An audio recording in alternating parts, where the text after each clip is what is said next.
Assalamualaikum, jumpa kembali dengan saya Rinilha di Catatan Fisika. Nah, pada kesempatan kali ini saya akan menjelaskan tentang rotasi.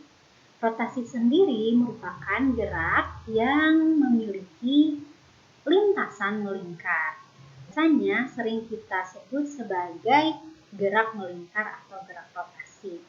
Nah, pada bab ini kita akan membaginya menjadi 4 bahasan. Yang pertama tentang kinematikanya, yang kedua tentang dinamikanya, yang ketiga tentang kerja dan energi, serta yang terakhir tentang momentum sudutnya. Oke, tanpa berlama-lama lagi, kita langsung aja masuk ke bahasan yang pertama. Di bahasan pertama ini, kita akan membahas kinematika rotasi. Nah, ada 2 bagian ya. Yang pertama tentang besaran rotasinya, yang kedua tentang gerak rotasinya. Kinematika sendiri mempelajari gerak suatu benda. Jadi, kalau kita menyambungkan kata kinematika dengan rotasi, maka kita mempelajari gerak suatu benda yang geraknya melingkar atau geraknya berotasi. Untuk besaran rotasi sendiri itu ada 4 ya, tapi yang paling pokok itu ada 3. Sama halnya pada saat kita belajar kinematika gerak lurus atau kinematika linier. Kita mempelajari 3 besaran. Yang pertama adalah posisi, yang kedua adalah kecepatan, dan yang terakhir adalah percepatan. Di dalam rotasi sendiri, posisi disebut dengan posisi sudut.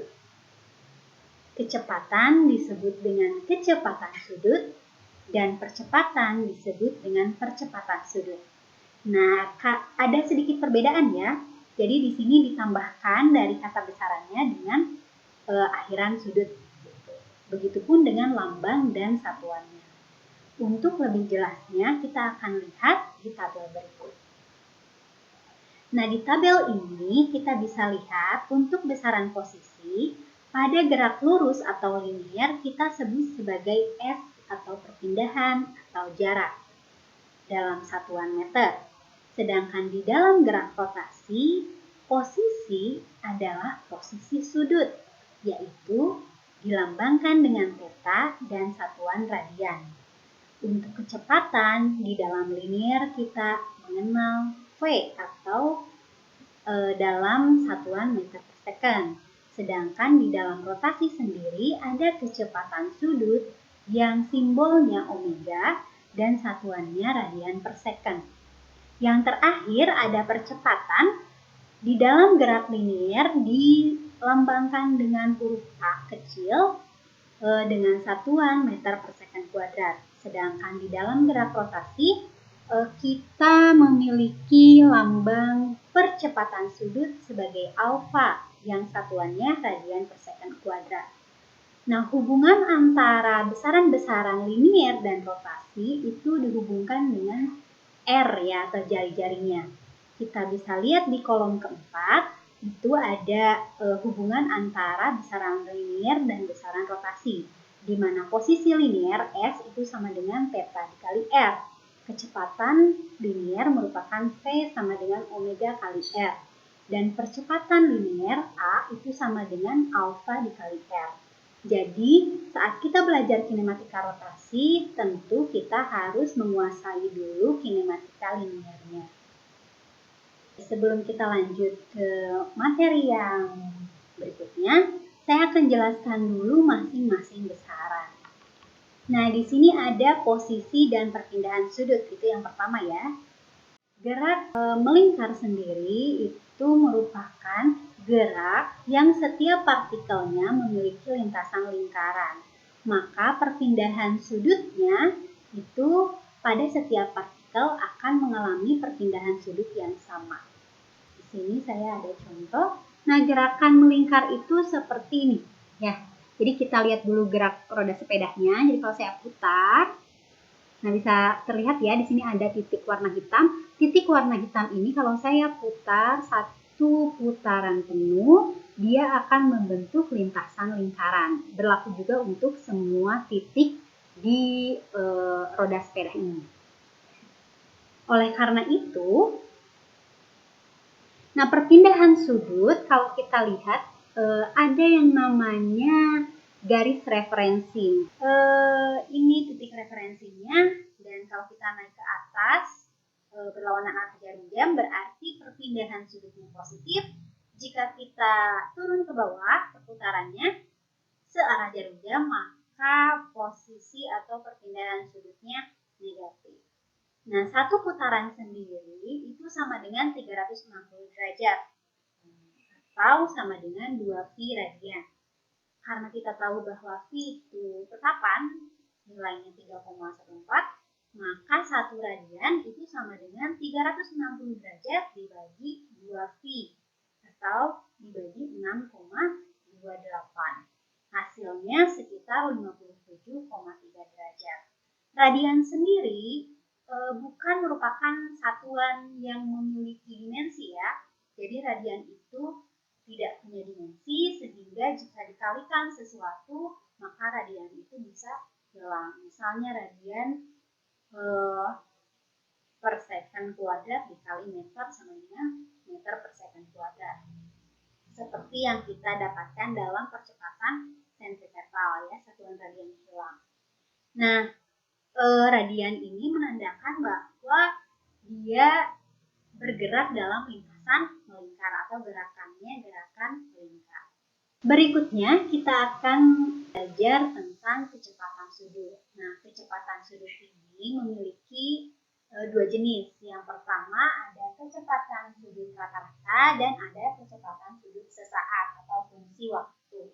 Untuk kecepatan sudut rata-rata ini merupakan hasil pembagian antara delta perubahan posisi sudut dengan selisih waktunya, ya, waktu tempuh. Nah, yang kedua ada omega t atau fungsi dari kecepatan sudut. Fungsi kecepatan sudut merupakan turunan dari fungsi posisi sudut terhadap waktu. Begitu juga dengan percepatan sudut. Untuk percepatan sudut kita juga memiliki dua jenis, ada percepatan sudut rata-rata dan percepatan sudut sesaat. Untuk percepatan sudut rata-rata ini merupakan perubahan kecepatan sudut dibagi dengan delta t-nya. Sedangkan untuk percepatan sudut sesaat merupakan turunan dari fungsi omega t terhadap waktu. Semoga bisa dipahami ya. Nah, untuk lebih jelasnya kita akan masuk ke contoh soal.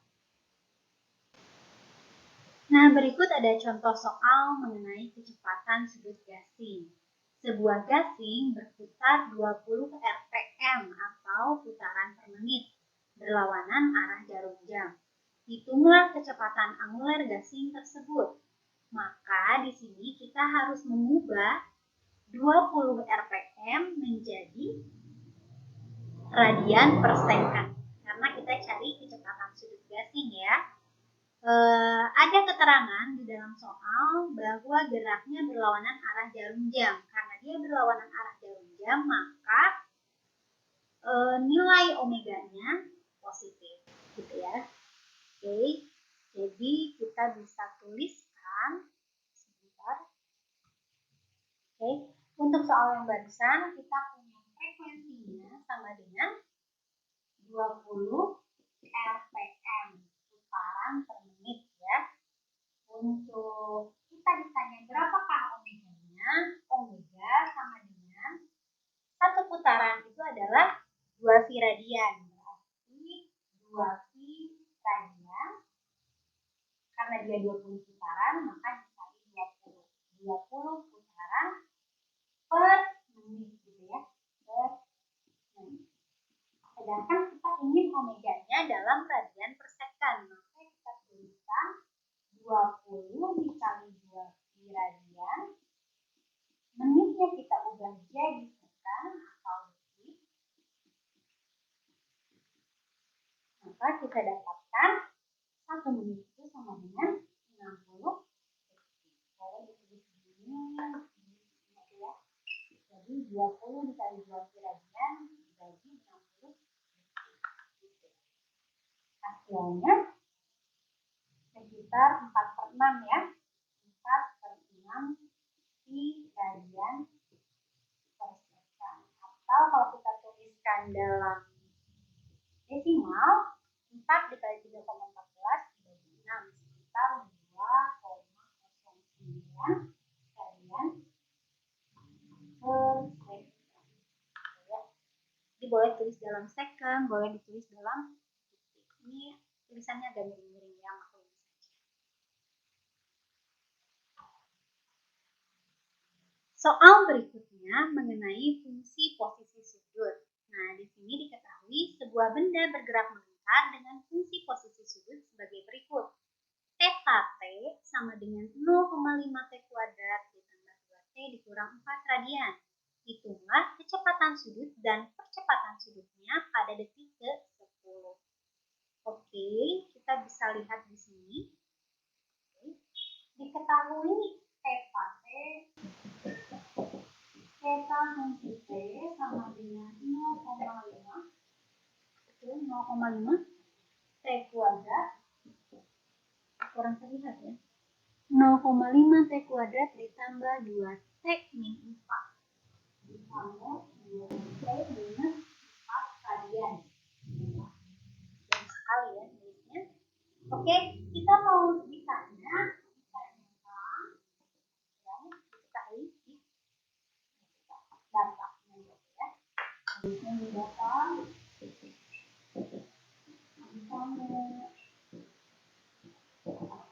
omega pada saat T sama dengan 10 second dan alpha pada saat T sama dengan 10 second.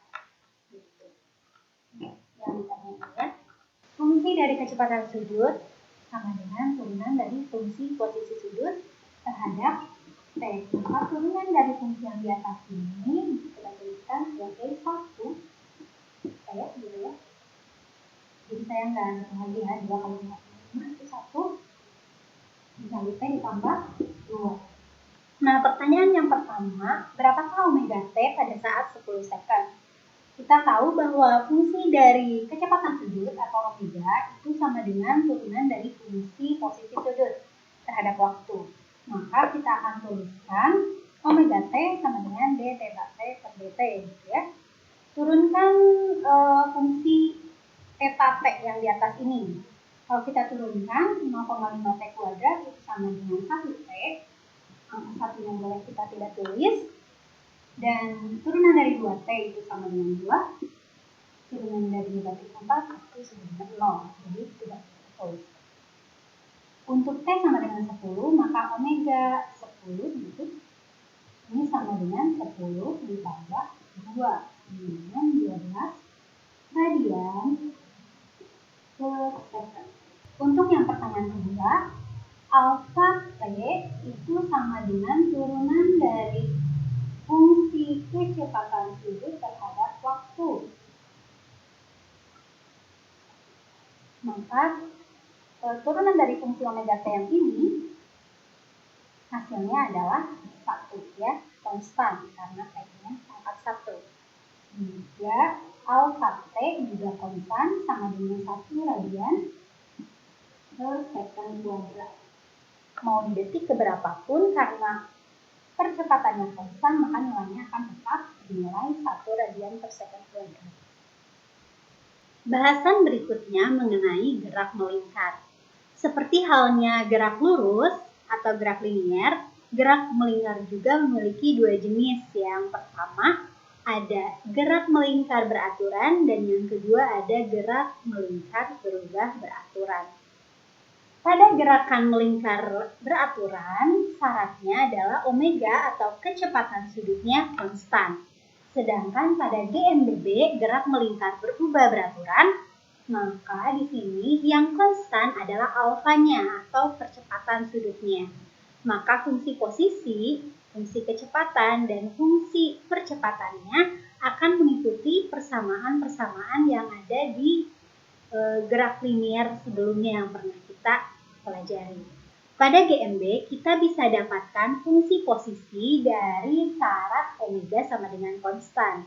Maka kita ingat bahwa fungsi posisi merupakan integral dari fungsi kecepatan sudut. Sehingga karena omeganya konstan, Jika diintegralkan, hasilnya akan menjadi theta T sama dengan omega dikali T ditambah theta 0 atau posisi sudut awal.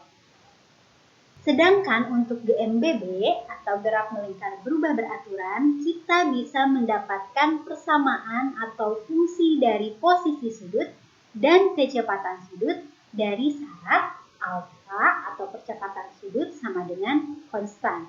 Sehingga kita akan dapatkan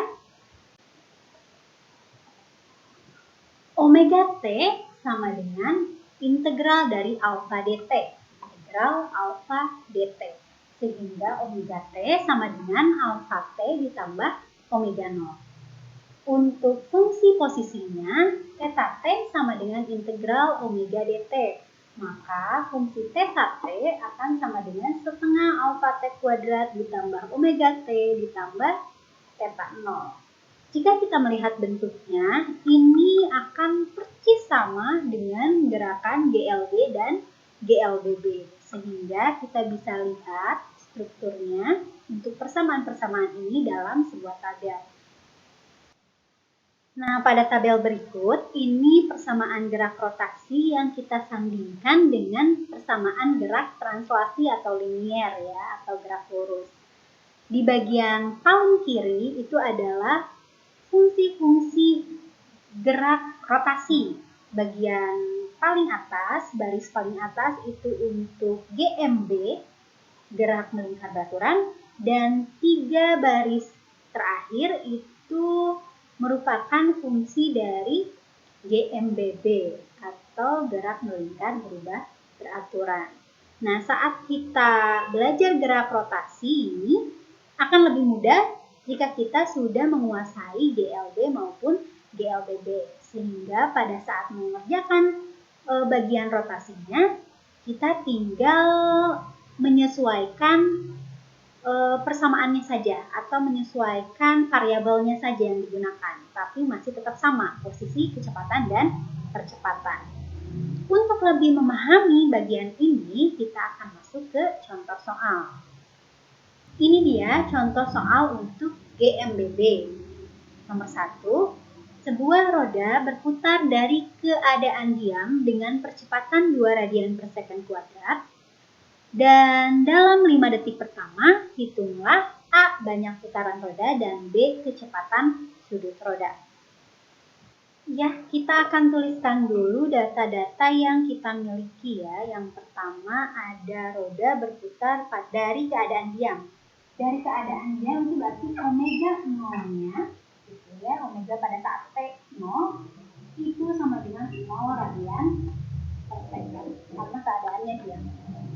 Dengan percepatan alfa sama dengan 2 radian per second kuadrat. Pada detik atau 5 detik pertama berarti T sama dengan 5 second.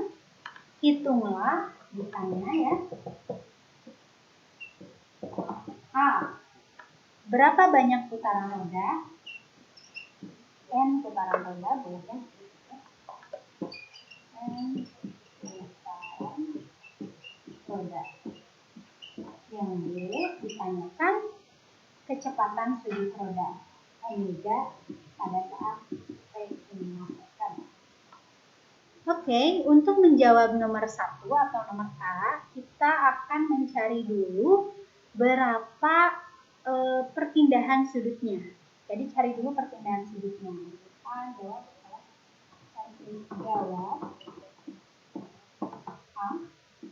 Cari dulu perpindahan sudut. Cari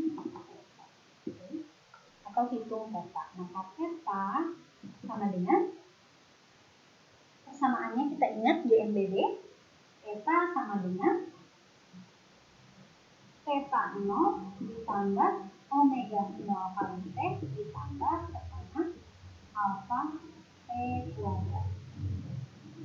Untuk theta 0 nya karena tidak diberikan datanya, kita asumsikan bahwa nilainya 0 ditambah omega 0 nya juga 0 kali T nya nanti ya, ditambah setengah dikali alfa nya 2 radian kuadrat, maaf, T nya sama dengan 5 dibuat 8. Maka ini 25 radian. Jika kita sudah dapatkan nilainya 25 radian, maka kita harus ubah dia menjadi putaran. M putaran sama dengan 25 radian dibagi 1 putaran itu sama dengan 2 V radian. Sehingga ini radian per radian ya. Radian per putarannya 2 V radian per putaran. Maka hasilnya menjadi 25 dibagi 2 V itu sekitar berapa coba? 3,98 ya. 3,98 putaran.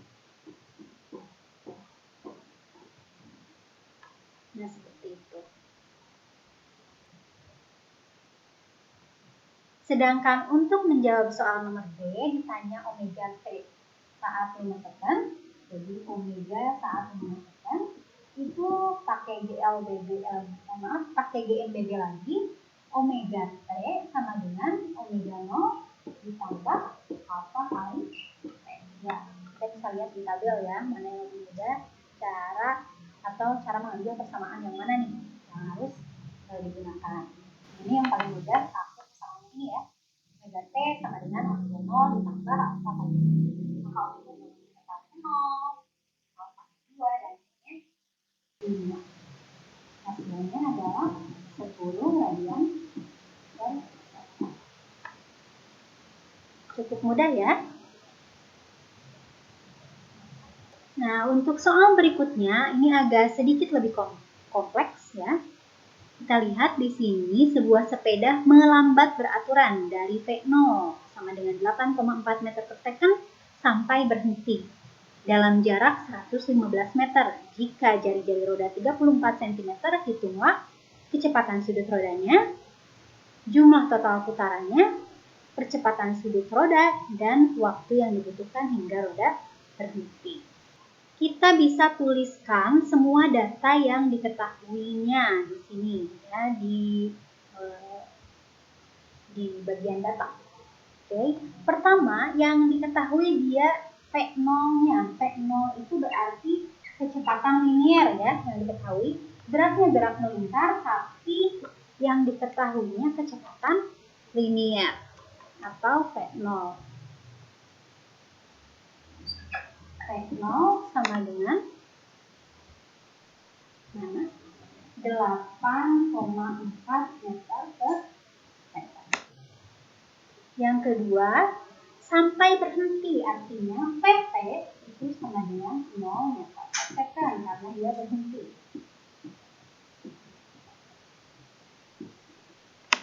Selanjutnya, jarak yang ditempuh sampai berhenti X. Kenapa tahu X atau S? Boleh ya, boleh S atau X.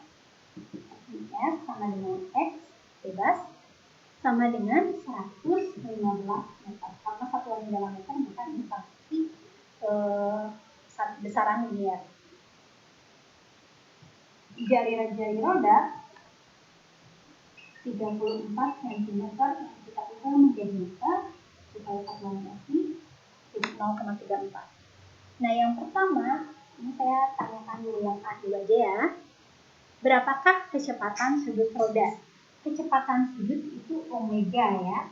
Dan yang ditanya pada saat awal, maka omega 0 sama dengan hubungannya dengan sek 0.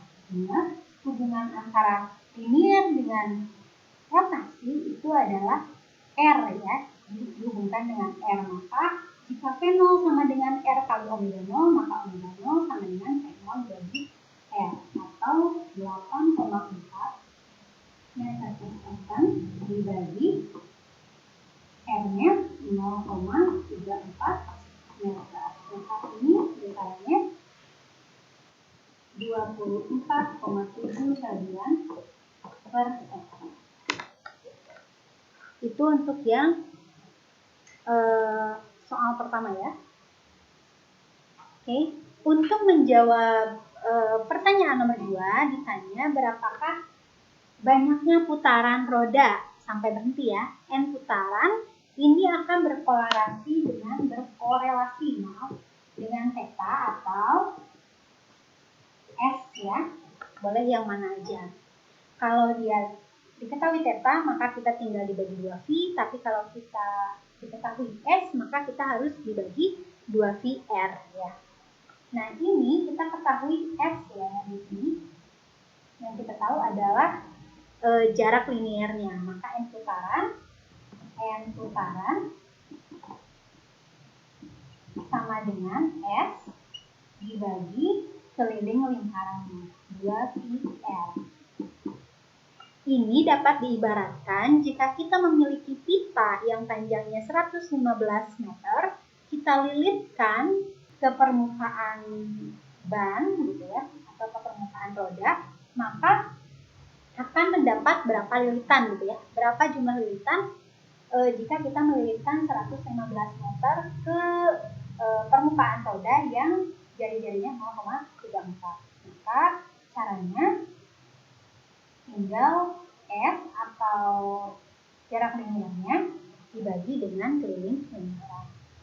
S-nya 115 dibagi 2pi dikali 0,34. Kalau kita hitung hasilnya 53,8 ya. 53,85 putaran. Tutup ya. Oke, seperti ini ya. Nah, untuk menjawab pertanyaan yang C, ini pertanyaannya tentang percepatan sudut roda ya. Maka cara mencari alfa, alangkah baiknya kalau kita tahu theta dulu ya. Cari theta dulu. Cari theta itu artinya sama dengan theta, gitu ya. Theta sama dengan F per R atau 115 dibagi 0,34, hasilnya 338,18 radian gitu ya. Mencari alfa kita bisa dapatkan dari persamaan omega T kuadrat sama dengan omega 0 kuadrat ditambah 2 alfa S. Omega T-nya karena dia sebanding dengan PT, nilainya 0 ya, kemudian dia berhenti. 0 kuadrat sama dengan tadi kita dapat V0-nya itu 24 yang A ya, 7 kuadrat, ini 24,7 kuadrat, ditambah 2 kali alfa kali 338,18. Maka kita akan dapatkan alfa sama dengan negatif dari 24,7 kuadrat dibagi 2 dikali 338,18. Maka nilainya sekitar negatif 0,9 radian per second kuadrat. Untuk pertanyaan terakhir, yang B, ditanyakan berapakah waktu yang dibutuhkan sampai rodanya berhenti ya. B, berapakah waktu yang dibutuhkan ya sampai berhenti.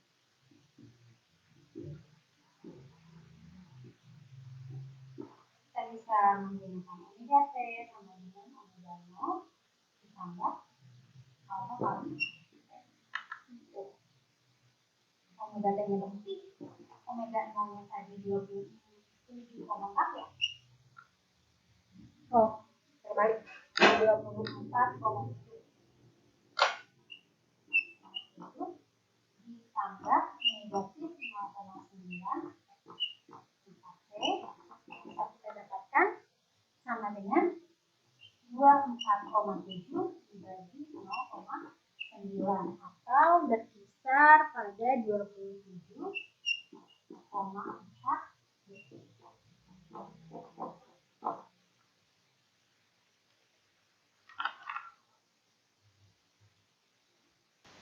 Oke, itu dia 2 soal dari GMBB yang sudah kita kerjakan. Kalian bisa cek beberapa soal yang lain baik di buku-buku fisika maupun banyak bertebaran di internet. Ya, untuk selamat mencoba untuk mengerjakan kinematika rotasi baik GMB maupun GMBB, dan sampai jumpa di materi berikutnya. Bye bye. Assalamualaikum.